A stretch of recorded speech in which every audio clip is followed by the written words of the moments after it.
75편 1절에서부터 10절 말씀입니다.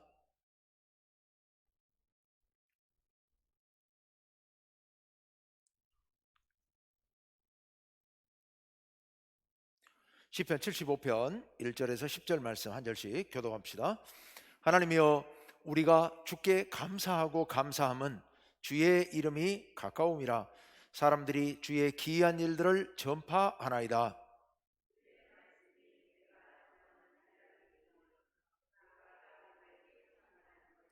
땅의 기둥은 내가 세웠거니와 땅과 그 모든 주민이 소멸되리라 하시도다.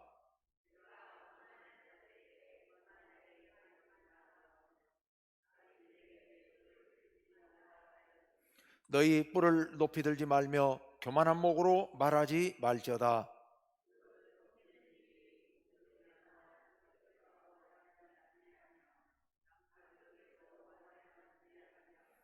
오직 재판장이신 하나님이 이를 낮추시고 저를 높이시느니라.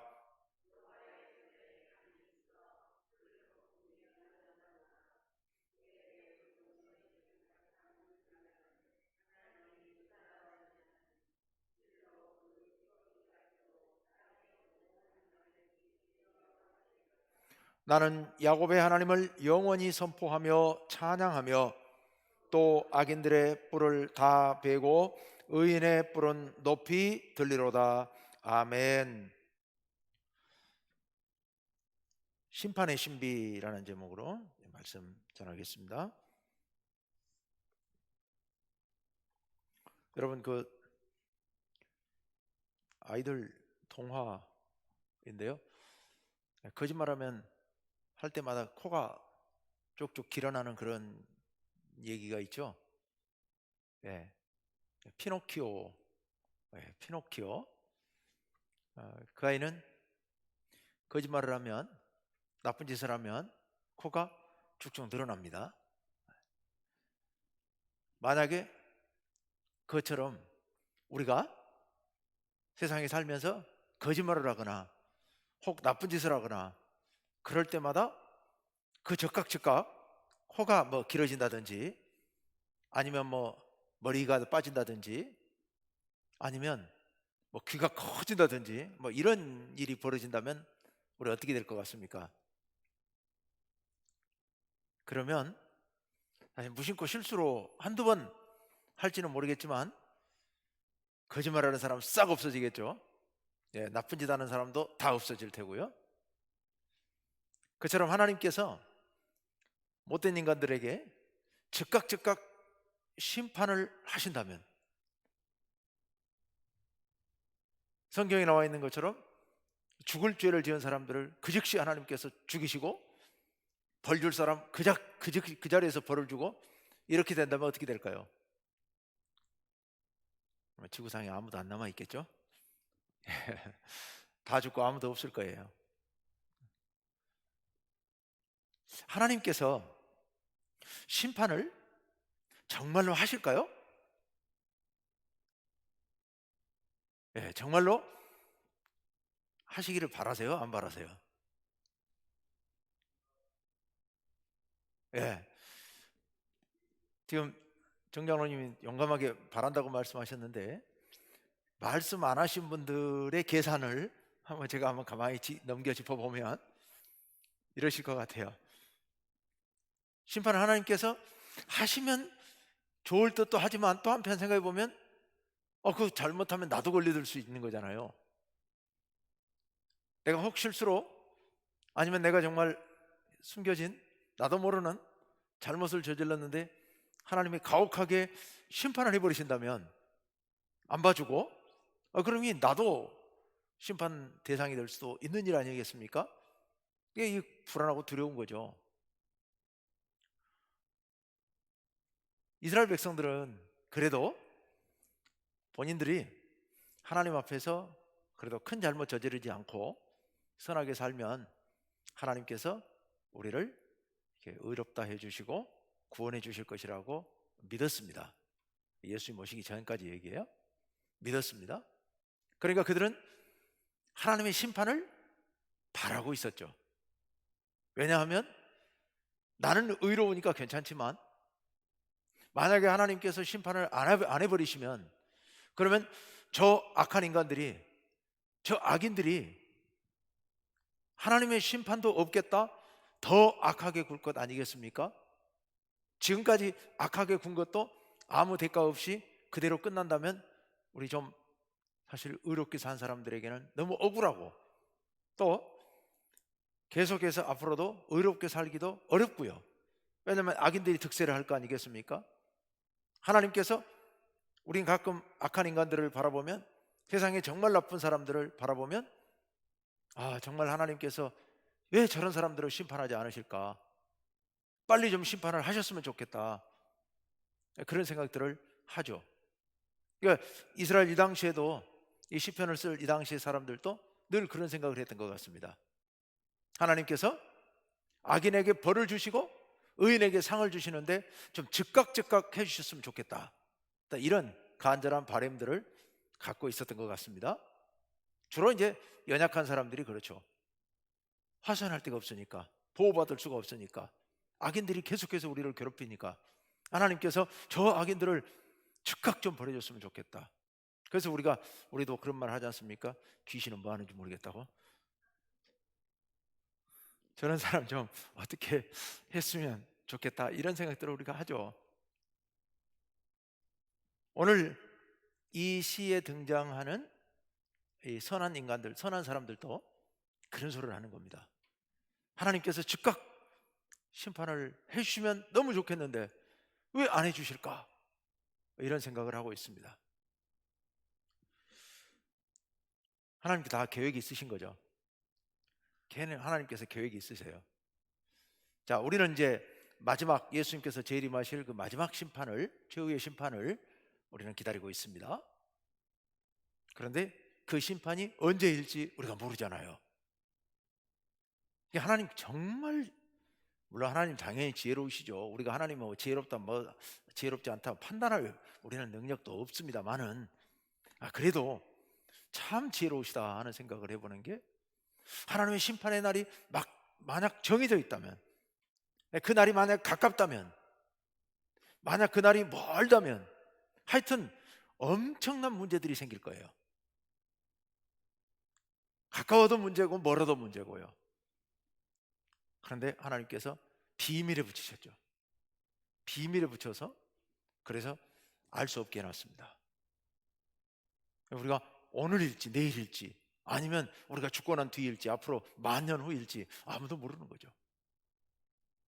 자, 오늘 이 시 안에는 하나님의 심판의 신비가 들어있습니다.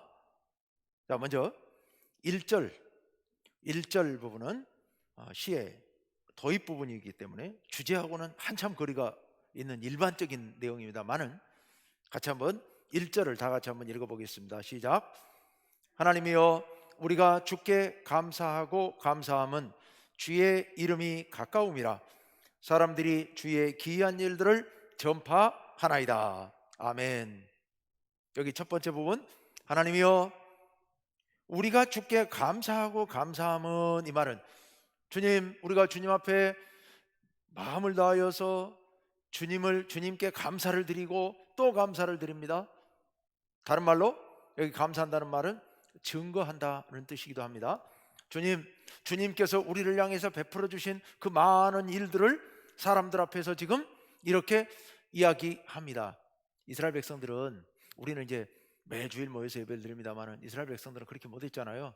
1년에 3번 모이기도 하고 뭐 그 밖에 몇 번 절기에 더 모이고 그랬는데, 성전에 모여서 오랜만에 절기에 모여서 예배 드릴 때마다 간증, 우리말로 쉽게 얘기하면 간증하는 것처럼 하나님께서 내게 베풀어 주셨던 놀라운 은혜를 많은 회중들 앞에서 이야기하는 시간들이 있었습니다. 명절에 이제 예루살렘 성전에 모이면 한 일주일씩 막 이렇게 있으니까 시간들이 많잖아요. 그렇게 하나님 앞에, 하나님께서 내게 베풀어 주신 그 은혜를 사람들 앞에서 간증하는 시간이 있었습니다. 바로 그것을 지금 얘기하는 거예요. 우리가 주님께서 우리에게 베풀어 주신 그 은혜를 증거하고 감사합니다. 왜냐? 셋째 줄, 주의 이름이 가까움이라. 이제 주님이 가깝다라고 표현해야 되는데, 그것을 직접 표현하기 그래서 주의 이름이 가깝다라고 얘기를 합니다. 이스라엘 백성들에게 하나님께서 가까우시다, 이게 무슨 의미예요? 백성들이 예배드리기 위해서 다 모였는데 그 자리 가운데 하나님께서 임재하신다라고 하는 확신을 갖고 얘기하는 거예요. 지금 우리가 예배하고 있는 이 자리 가운데 하나님께서 임재해 계신다, 그것을 주님이 가깝다라고 얘기를 하고 있는 겁니다. 자, 주님이 가깝기 때문에 우리가 주님 앞에 감사 찬양합니다. 그러면서 넷째 줄, 사람들이 주의 기이한 일들을 전파하나이다. 여기 기이한 일이란 놀라운 일들, 하나님께서 우리에게 부르신 크신 구원, 그것을 전파합니다 라고 얘기를 합니다. 자, 이제 2절부터 본론으로 들어가는데요. 2절 다 같이 시작. 주의 말씀이 내가 정한 기약이 이르면 내가 바르게 심판하리니. 아멘. 오늘 주제는 심판이에요. 그런데 하나님께서 뭐라고 말씀하시냐면, 내가 정한 기약, 내가 정한 날이 이르면 내가 바르게 심판할 것이다 라고 말씀하세요. 왜 이런 말씀하실까요? 여기 생략이 되어 있는데요. 백성들이 하나님 앞에서 우리 하나님께서 빨리 좀 심판을 내려줬으면 좋겠다, 이거 도저히 못 살겠다, 너무 힘들어 못 살겠다, 저 악인들의 횡포를 못 견디겠다, 그러니 하나님께서 지금 즉시 심판을 내려줬으면 좋겠다. 왜 하나님께서 심판하지 않으실까? 하나님이 잊어버리셨나? 하나님께서 불의하신가? 의인과 악인을 구분을 못 하시는가? 별별 생각을 하면서 하나님이 속히 임재하셔서 심판하셨으면 좋겠다 라는 그런 바람을 갖고 있었던 거예요. 그랬더니 주님께서 말씀을 들려주시는데, 내가 정한 기약이 이르면, 하나님의 심판의 날은 누가 정하셨어요? 하나님께서 정하셨습니다. 그래서 그 정한 때가 되면 하나님께서 심판하시는데요. 그런데 내가 바르게 심판할 것이다, 정직하게 심판할 것이다, 의인과 악인을 분명히 가려서 심판하실 것이다 라고 지금 말씀하고 계시는 겁니다. 자, 하나님께서 정하신 때, 하나님께서 정하신 기준에 따라서, 하나님께서 정하신 방법으로 심판을 분명히 하시겠다라고 지금 백성들에게 약속해 주고 있는 말씀입니다. 자, 여러분, 지금 1, 2절을 한번 우리가 이렇게 비교해 보십시다. 1절에서 이스라엘 백성들이 어디에 모여 있어요? 성전에 모여 있어요. 그리고 그 가운데서 무엇을 경험하고 있어요? 하나님의 임재를 느끼고 있습니다. 그래서 감사하고 자신들이 받은 은혜를 증거하고 있습니다. 반면 성전 바깥 세상에서는 어때요? 물론 여기 있는 사람들이 나가서 그럴 수도 있고 바깥에 이방인들일 수도 있고요. 어쨌거나 성전 밖에서는 어떤 일이 벌어지고 있어요? 연약한 사람들이 도저히 살 수 없어서 하나님께서 속히 심판을 내려달라고 아우성을 칠 만큼이나 세상은 악으로 가득 차 있더라는 겁니다. 악이 득실거리고 있더라. 이게 지금 이 상황입니다. 그래서 이 사람들은, 연약한 사람들이 하나님 앞에 심판을 해달라고 요청하고 있는 겁니다. 3절로 갑니다. 3절 다 같이 시작. 땅의 기둥은 내가 세웠거니와 땅과 그 모든 주민이 소멸되리라 하시도다. 아멘. 여러분, 땅에 기둥을 세우셨다, 이게 무슨 의미일까? 오늘날 우리는 이제 땅의 기둥 뭐 이런 거 잘 모릅니다만은, 그 당시 사람들은 이 땅이 어떤 기둥 위에 서 있다, 뭐 이런 생각을 하고 있었습니다. 그래서 한마디로 말씀드리면 하나님께서 이 세상 만물을 창조하셨다는 거예요. 그런데요, 여기 기둥이 세워졌다, 하나님께서 기둥을 세우셨다라는 얘기는, 그러므로 이 세상은 조금도 흔들리지 않는다라는 뜻입니다. 하나님께서 큰 기둥을, 든든한 기둥을 세워주셨어요. 이 땅의 기둥을 세워주셨어요. 그러므로 이 세상은 흔들리지 않는다는 그런 확신입니다. 하나님께서 그렇게 말씀하시는 겁니다. 땅의 기둥은, 이 온 세상은 누가 창조했나? 내가 창조했다는 거예요. 하나님께서 창조하셨다. 그러므로 어떤 경우에도 요동치지 않는다, 흔들리지 않는다 라는 말씀이죠. 이 말씀을 왜 하셨겠어요? 사람들이 불안해하니까요. 이 세상이 곧 망할 것처럼 흔들거린다고 생각하니까요. 우리 지금 세상을 보면 그러지 않습니까? 옛날에는 그냥 모르고 살았죠. 근데 지금은 워낙 전 세계가 한 가족처럼 돼가지고서 지구 저 반대편에 일어난 일도 바로 우리나라 뉴스에 나오니까 온 세상의 사건 사고 소식은 우리한테 다 들려오고, 온 세상의 전염병 소식이며 미국 대통령 선거를 하는지 안 하는지 50년 전에 우리가 어찌 알았겠습니까? 70년 80년 전에요. 근데 뭐 미국 대통령 선거하는 거 생각하면서 걱정하고 있고, 유럽의 코로나 걱정하고 앉아 있고요. 이 코로나로 인하여서, 기후변화로 인하여서, 전쟁으로 인하여서, 정치적인 변화로 갈등으로 인하여서, 미국과 중국의 무역 갈등으로 인하여서 우리는 이놈 세상이 이게 제대로 굴러갈라나 늘 불안한 마음으로 떨면서 살고 있는 게 오늘날 우리의 모습이죠. 이스라엘 백성들이 그랬습니다. 우리 나라가 괜찮나? 저렇게 통치자들이, 악한 통치자들이 이렇게 온 나라를 뒤흔들고 있으니 이 나라가 어찌 될려나 하는 늘 불안감을 갖고 살아가고 있는 겁니다. 그렇죠? 인생이라는 게 이렇게 늘 불안 속에 살아가는 것 같아요. 우리는 정말 그 물에 떠 있는 이렇게 아슬아슬한 작은 배도 아니고 어떤 널판지 조각 위에 우리가 서 있는 것 같아요. 널판지 위에, 물에 떠 있는 널판지 휘청거리는데 거기 서 있으려면 정말 불안하죠. 근데 우리가 세상 사는 게 꼭 그런 모습 같습니다. 그런데 하나님께서 말씀하십니다. 이 세상은 내가 창조했다.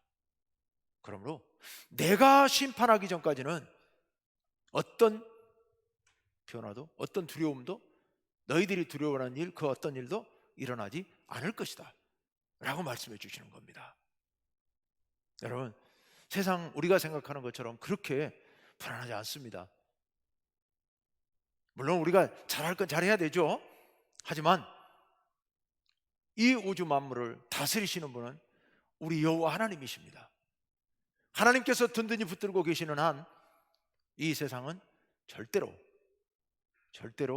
우리가 생각하는 것과 같은 그런 불안한 세상 아니고요, 그렇게 무너지지도 않습니다. 하나님께서 땅의 기둥은 내가 세웠거니와 땅과 그 모든 주민이 소멸되리라 하시도다. 이건 심판의 때 얘기하는 거예요. 하나님께서 만약 마지막에 심판하시면 그때는 소멸될 건 소멸될 것이다. 자, 종합하자면 2절 3절을 종합하자면 이런 얘기입니다. 이 우주 만물을 창조하신 분이 하나님이시라면 하나님께서 이 우주 만물을 내가 창조했다. 그러므로 이 우주 만물을 심판하는 권한도 나한테 있다. 때도 내가 정하고 방법도 내가 정한다. 기준도 내가 정한다. 그러므로 두려워할 것 없다. 불안해할 것도 없다. 내게 맡겨라. 하나님의 말씀을 지금 이렇게 전하고 있습니다. 자, 그 다음 이제 4절로 가봅니다. 4절 시작. 내가 오만한 자들에게 오만하게 행하지 말라 하며 악인들에게 뿔을 들지 말라 하였노니. 5절도 가시죠. 5절 시작. 너희 뿔을 높이 들지 말며 교만한 목으로 말하지 말지어다. 아멘. 악인들 얘기예요. 내가 오만한 자들에게, 여기 지금 4절과 5절에는 오만한 자들, 악인들이 등장하죠. 그 오만한 자들, 악인들이 하나님 앞에서 오만하게 행하고 교만하게 목을 세우고 뻣뻣이 세우고 말하고, 4절 둘째 줄에 악인들에게 뿔을 들지 말라 하였노니 뿔을 들고요, 5절도 너희 뿔을 높이 들지 말며. 뿔을 든다는 게 무슨 소리냐? 나 잘났다고 고개 뻣뻣하게 쳐들고 자기를 높이는 것을 말합니다. 여기 이제 시편에서 또 구약 성경에서 뿔을 든다라고 하는 것은 영광을 영광을 누린다, 영광을 구한다, 이런 의미입니다. 한마디로 나 이렇게 잘났어, 이런 의미예요. 그렇게 하지 말라는 겁니다. 그렇게 하지 말라. 이런 사람들이 사람들 앞에서 뿔을 높이 드는 게 아니라, 목을 뻣뻣이 세우는 게 아니라, 사람들 앞에는 당연하고 하나님 앞에서 고개를 뻣뻣이 들고 자기 영광을 찾고 이렇게 한다는 얘기입니다. 그건 무슨 의미냐? 하나님의 주권을 부정하는 겁니다. 하나님의 통치권을 인정하지 않는 겁니다. 만약 하나님의 살아계심을 인정하고 하나님의 주권, 하나님의 통치권을 인정하는 사람이라면 감히 하나님 앞에 고개를 들고 내 뿔을 높이 들 수 없는 거죠. 하나님께서 높여주시지 않으면 세상에 그 누구도 높아질 수 없는데, 이들은 자기들 스스로 높아지겠다고 이렇게 하나님 앞에 뿔을 높이 세우는데, 하나님께서 그것 하지 말라라고 명령하고 계십니다. 자, 이제 6절로 넘어갑니다.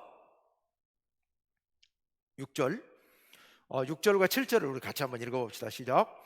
무릇 높이는 일이 동쪽에서나 서쪽에서 말미암지 아니하며 남쪽에서도 말미암지 아니하고 오직 재판장이신 하나님이 이를 낮추시고 저를 높이시느니라. 아멘. 자, 무릇 높이는 일, 영광이야. 영광을 누리게 하는 일, 영광을 주는 일, 그 일은 동쪽에서나 서쪽에서 말미암지 않고 남쪽에서도 말미암지 않는다. 이게 무슨 의미냐? 우리가 생각하는 그 어떤 것으로부터 오지 않는다는 뜻입니다. 우리가 생각하기에 저 정도면, 저 사람 정도라면 하나님께 인정받고 복받을 것 같고 하나님께서 의롭다 하실 것 같고, 저 사람이라면 저 사람은 아닐 것 같다. 우리는 나름대로 그렇게 판단하죠. 그래서 아까 우리 얘기했던 것처럼 귀신은 뭐 하는지 몰라, 저 사람 안 잡아가고, 이런 얘기하는 게 우리가 보기에 저 사람은 잡혀가야 할 사람 같이 느껴지니까 우리가 그런 말 하는 거 아닙니까? 사람들은 세상에 살면서 늘 그런 얘기하죠. 그렇게 착한 사람이, 그 사람이 왜 그 사람에게 왜 이런 좋지 않은 일이 생기냐고. 우리 생각에는 그 정도 사람이면, 그렇게 사는 사람 같으면 그런 어려운 일이 생겨서는 안 될 것 같거든요. 그러나 그건 우리 기준이고요. 우리의 기준이에요. 동쪽으로부터 서쪽으로부터도 말미암지 않고 남쪽으로도 말미암지 않는다. 우리는 분명히 이렇게 될 것 같지만 아니다라는 얘기입니다. 아니다. 모든 것은 우리가 생각하는 어떤 틀에 의해서 움직이는 것이 아니라 오직 7절에 있는 것처럼 오직 누구요? 재판장이신 하나님이, 온 인류를 심판하실 심판주 여호와 하나님이 하나님의 기준에 따라서 이는 낮추시고 저는 높이실 것이라는 겁니다. 높이고 낮추시는 것은 전적으로 하나님께 달려 있다. 우리는 모른다는 거예요. 비밀이에요, 비밀. 오직 하나님께만 달려 있습니다. 우리는 알 수 없다. 그러니 어떻게 해야 돼요? 절대로 경솔하게 행동하지 말자. 절대로 경솔히 행동하지 말라. 그리고 두 번째로는 흔들리지도 말라. 우리 마음이 흔들려서도 안 됩니다. 우리는 오직 하나님께 맡기고 하나님의 인도하심만 따라가면 되는 거예요. 우리가 함부로 판단해가지고 왜 하나님께서 이렇게 하실까 저렇게 하실까 생각할 필요 없습니다. 하나님께서 알아서 해 주신다는 거예요. 누가 이제 어떤 분이 그런 얘기를 해요. 그렇게 선하게 착하게 살던 사람이 이런 어려움을 당했는데 이거 어떻게 하나님께서 어떻게 해주실 것 같냐고 그런 얘기를 해요. 하나님께서 다 섭섭지 않게 해주실 것이라고. 하나님 나라 가면 하나님께서 다 섭섭지 않게, 섭섭하지 않게 알아서 주실 거라고 그런 얘기를 해요. 하나님께서 이제 그분은 말을 그렇게 표현했습니다만은 우리가 하는 모든 일들 하나님께서 알고 계시기 때문에 비록 우리가 연약해서 잘하려고 하다가 넘어지기도 하고 실수하기도 하고 또 인간이니까 나약해서 죄를 짓기도 하고 여러 많은 일들을 범합니다마는 하나님께서 모든 것을 기억하고 계시죠. 그리고 우리가 행한 그 일에 가장 잘 어울리게 하나님께서 은혜 베풀어 주실 줄로 믿습니다. 상 줄 사람 상 주시고 또 심판하실 사람 심판하실 것입니다. 모두를 다 상만 주시지는 않을 겁니다. 분명히 상과 벌이 하나님의 기준에 의해서 있을 겁니다. 우리는 모르죠. 세밀한 것은 모릅니다. 오직 하나님을 전적으로 의지하고 하나님께 맡기고 따라갈 뿐입니다. 자, 이제 마지막 8절과 9절 10절 8절만 한번 읽어봅시다. 8절 시작. 여호와의 손에 잔이 있어 술 거품이 일어나는도다. 속에 섞은 것이 가득한 그 잔을 하나님이 쏟아내시나니 실로 그 찌꺼기까지도 땅의 모든 악인이 기울여 마시리로다. 아멘. 자, 여기는 술잔 얘기가 나옵니다. 하나님의 술잔, 요한계시록에 보면 대접 뭐 이런 게 나오는데요. 술잔, 하나님께서 술을 빚으셨어요. 그리고 여기저기 이것저것 막 섞으셨어요. 그리고 술잔을 따라서 사람들에게 주시는 거예요. 그 사람들이 마시는데 찌꺼기까지 다 쓸어 마시는 지금 이야기예요. 이 상황에 이게 뭘 의미할까? 하나님의 잔은, 이 술잔은 두 가지 의미가 있습니다. 하나는 심판의 잔, 다른 말로 진노의 잔, 하나님의 진노의 잔이 있고요, 어떤 데는 하나님께서 베풀어 주시는 은혜의 잔이 있습니다. 지금 여기서는 심판의 잔을 얘기하고 있는 거죠. 그런데 심판의 잔을 술에다 비유를 했습니다. 사람들이 술 좋아하죠. 그래서 술을 맛을 보고는 맛있으니까 벌컥벌컥 마시는데 하나님께서 그 많은 술을 여러 가지를 섞어 놓은 그 술을 쏟아내셨더니 찌꺼기까지 다 기울여서 마셨다는 겁니다.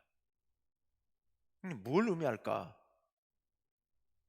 오늘날 우리 사회에 빗대어 본다면 이 세상에 좋은 게 너무도 많잖아요.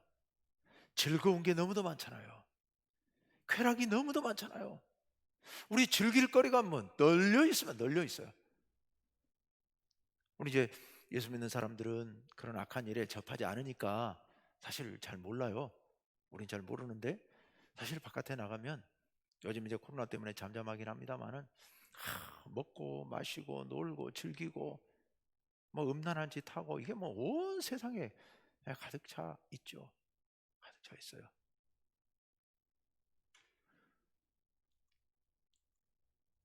오늘날 우리 가까이에서 우리 삶에서 개인들의 삶을 보면 그렇습니다만은 국제적으로 또 국가적으로 이렇게 보면요, 세계 경제를 한번 보십시오. 온통 그러고 모으고 계속 모아야 1등 해야 그래야 안심하고 살 수 있으니까. 뭐 1등도 안심할 수 없지만 지금 뭐 중국하고 미국하고 지금 무역 서로 최대 강국이 어디냐 놓고 지금 막 경쟁을 극심하게 하고 있지 않습니까? 그렇게 잘 사는 미국 트럼프 대통령, 그렇게 잘 사는 나라에서 더 많은 부를 긁어 모으겠다고 대통령 되자마자 그렇게 약한 나라들을 그렇게 압박하고 뭐 그렇게 한 거 아닙니까? 경제 제재를 가하고 그렇게 한 거 아닙니까? 얼마나 더 긁어 모아야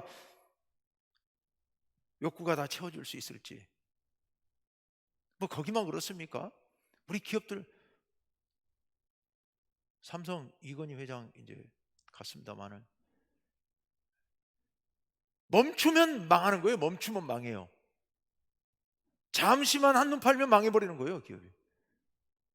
그런 대재벌들도요, 세계적인 대기업들도 발전을 멈추는 순간 망해버리는 거예요. 그러니까 어떻게든 살아남기 위해서 저렇게 정말 온 힘을 다해서 무한 경쟁을 하고 있는 게 이 세상 아니겠습니까?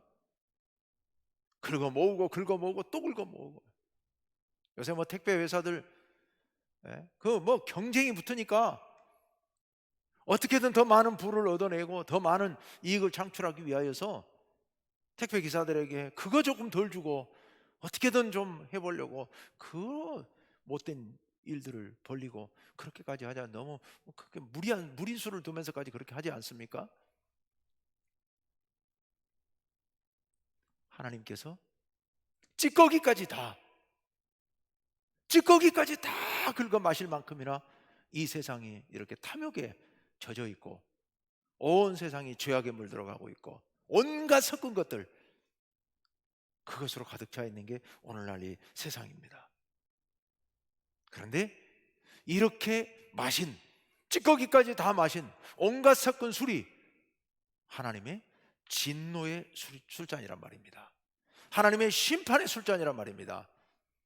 그거 다 긁어 마시고 그리고 마지막은 멸망인 거죠.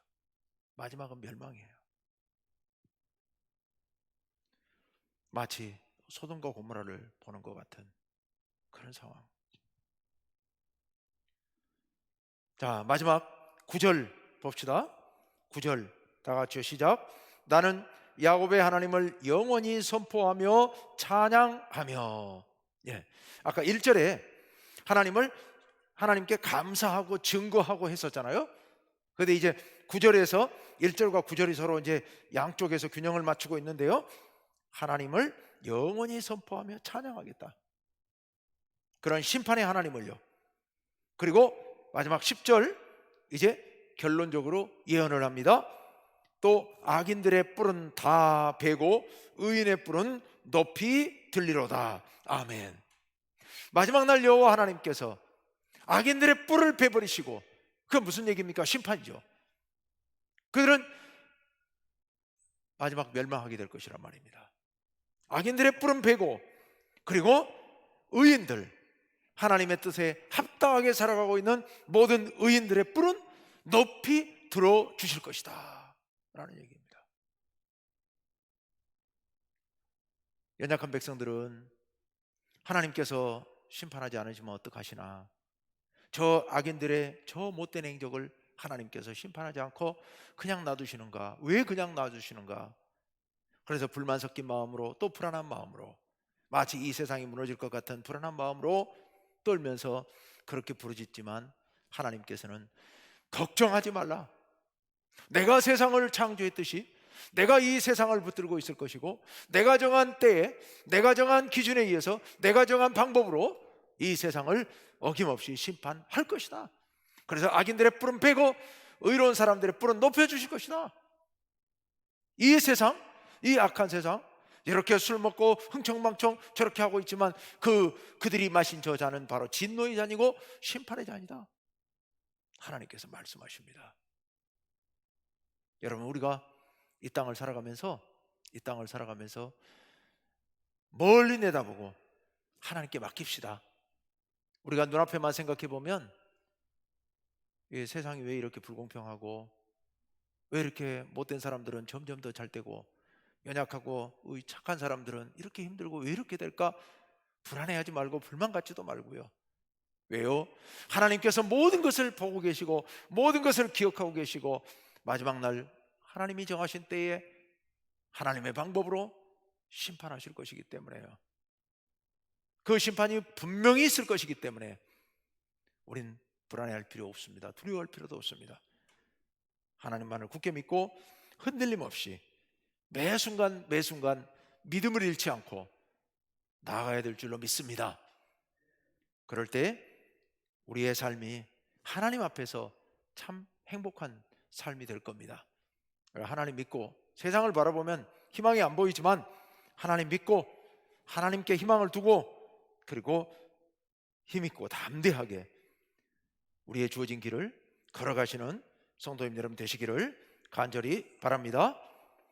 우리 같이 이 시간 하나님 앞에 기도할 텐데요.